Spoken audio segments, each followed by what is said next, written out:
అంటే ఉద్యమం గురించి మాట్లాడాలంటే ఎంతసేపు అయినా మాట్లాడచ్చు. మల్లెదశ ఉద్యమంలో ప్రతిరోజు కెమెరా పట్టుకొని బయట నిల్చున్నాం కాబట్టి ఎంతసేపు అయినా మాట్లాడచ్చు. అది ఖమ్మం హాస్పిటల్ కావచ్చు, నిమ్స్ హాస్పిటల్ కావచ్చు, తర్వాత ఢిల్లీలో జరిగిన పరిణామాలు కావచ్చు, అన్ని దగ్గర నుంచి కవర్ చేసినాను కాబట్టి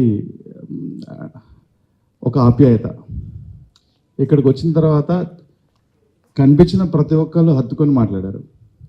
ప్రతి ఒక్కరు ఆల్మోస్ట్ అంటే అట్లాంటి ఆత్మీయత దొరకడం అనేది మనం కలిగి ఉండటం అనేది నిజంగా అదృష్టం. ఆ మాట చెప్పడానికే దీనికి వచ్చినాం. మిగతా ఎక్కడ ఇది కనిపించదు. నేను చాలా బీట్లు తిరుగుతున్నాను, ఇప్పుడున్న సిచ్యువేషన్ కూడా తిరుగుతున్నాను. తెలిసిన వాడు కూడా హాయ్ హాయ్ అని కూడా పోతాడు, అదేందో అర్థం కాదు మరి. కానీ ఈ తెలంగాణ ఉద్యమంలో పనిచేసినటువంటి ఆ ఆప్యాయత మాత్రం ఎక్కడ కనిపించదు, ఈవెన్ లీడర్లలో కానీ జర్నలిస్టులో కానీ. సో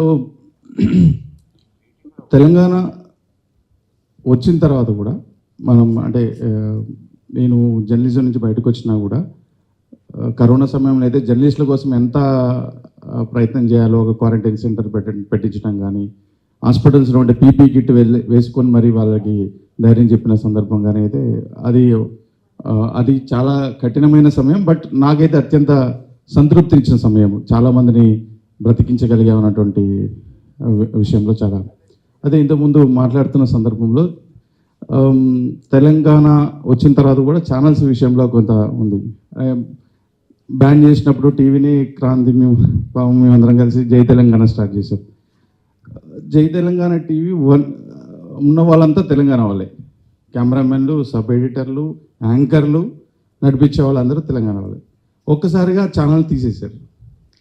మొత్తం వ్యవస్థలో బయటకు పోయిన వాళ్ళంతా తెలంగాణలో. అది ఎంత దురదృష్టకరమైనటువంటి అంశం అంటే మొత్తం తెలంగాణ వాళ్ళు బయటికి వెళ్ళిపోయారు. ఎందుకంటే తెలంగాణలో ఉద్యమంలో సీరియస్గా ఉన్న ప్రతి ఒక్కరిని తీసుకొచ్చి ఫేస్ ఆఫ్ ద ఛానల్గా అక్కడ పెట్టారు. మరుక్షణం బయటకు పంపిస్తే వాళ్ళని అంటే అకామిడేట్ చేసుకోవడం కానీ చాలా కష్టమని, అట్లాంటి సందర్భాలు వచ్చినప్పుడు మనం మళ్ళీ పాత ఉద్యమాన్ని మరొకసారి చూపెట్టాల్సి వస్తుందేమో అని నా అభిప్రాయం. అంటే ఈ ఆప్యాయత మాత్రం చాలా సంతృప్తి ఇచ్చింది మళ్ళొకసారి ఇక్కడ. Thank you.